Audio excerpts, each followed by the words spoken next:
Hey, my name is Dan Gonzalez. I'm a product specialist here at Cakewalk. I wanted to show you some new things going on in Sonar Platinum.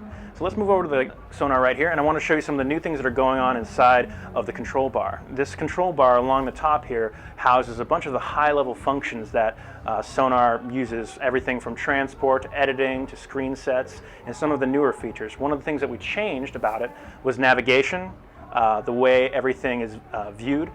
We've added some multiple sizes to the different modules, and we've added some scrolling features as well. So now you can use these arrows in the control bar to move to different modules.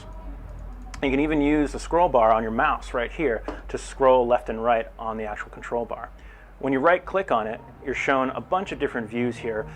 Some of them let you resize modules, some of them let you resize individual modules, but you can also lock the order so that it doesn't go anywhere, or you can completely collapse the control bar altogether. And then you get this really cool animation that's happening now where we've added how the control bar modules actually come out below their collapsed state.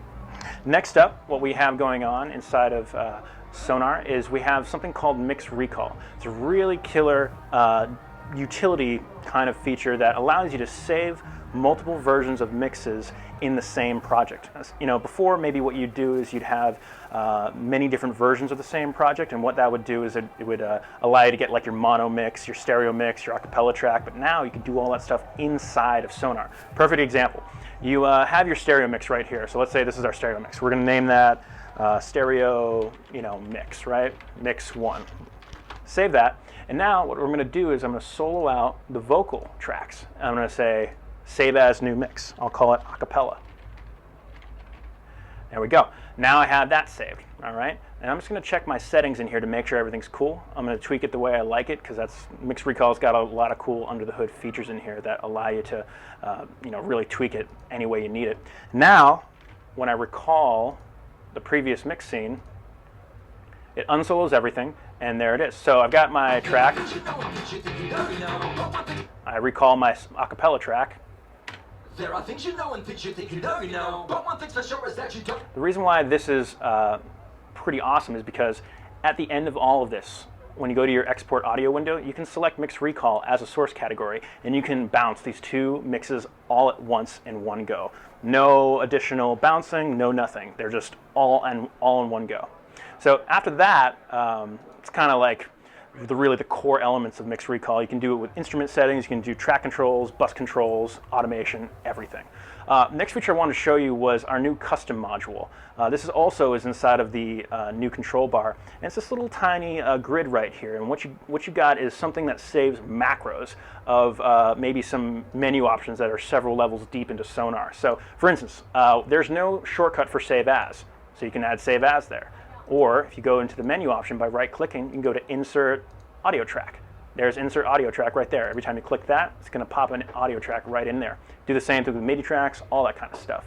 So it's a really quick little thing that we added in there so that, it just gives you more flexibility throughout the software. So there's 6 of them that you can say, or 9 of them that you can say? Yep, there's a total of 9.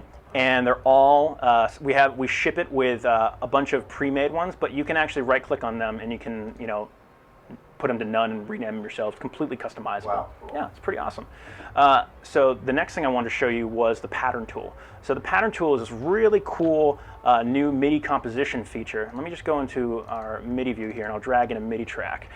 So we'll go in and I'll insert a MIDI track from our menu, and then I'll just pop in one of these MIDI groove clips we have right here. So I'll pop this in, I'll solo this out, and then what we'll do is we'll just open up the PRV here. So inside of the new PRV, let's say we have, that's not very exciting, is it?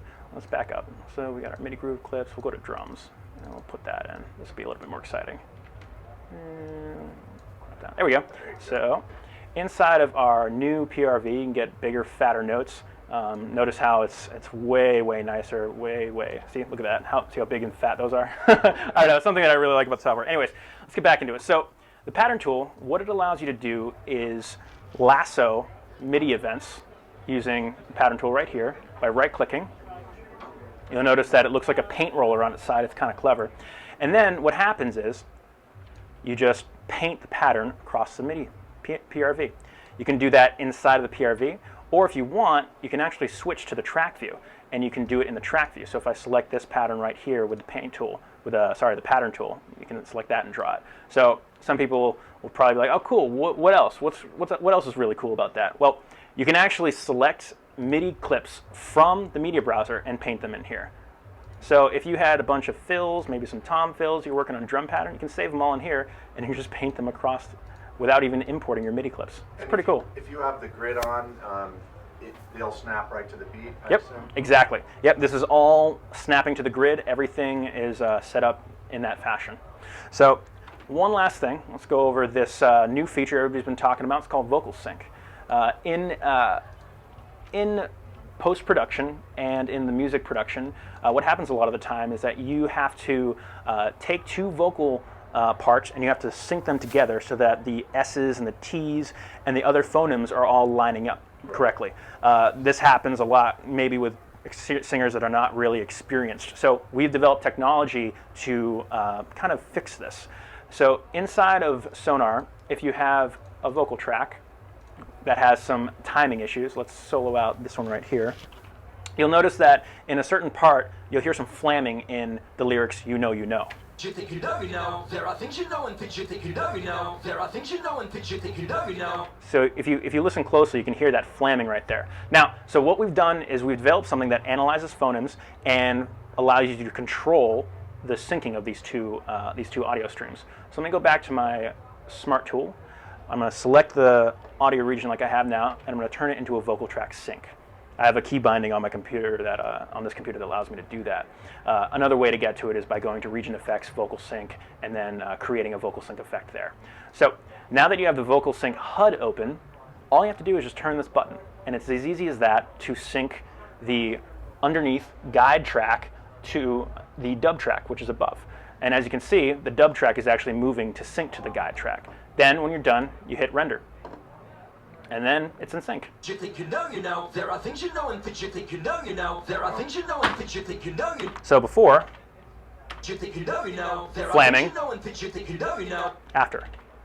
You think you know, there are things you know and things you think you know. And it's as easy as that. Wow, that was really locked in. Yep, That's great. pretty locked in. And what's really great about that is that when you actually look under the hood of this vocal sync technology, you can really see what's going on.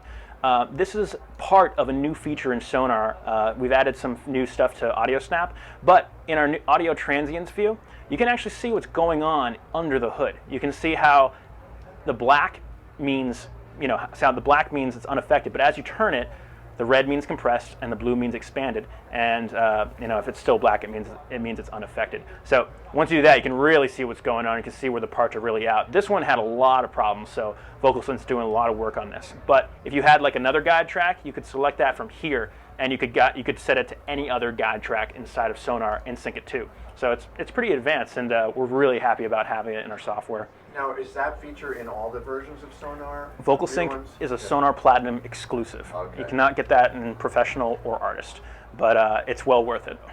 I want to thank Audiofanzine for coming and film us here at NAMM 2015. Visit Cakewalk at www.cakewalk.com for more information on the membership model and Sonar Platinum. Thanks.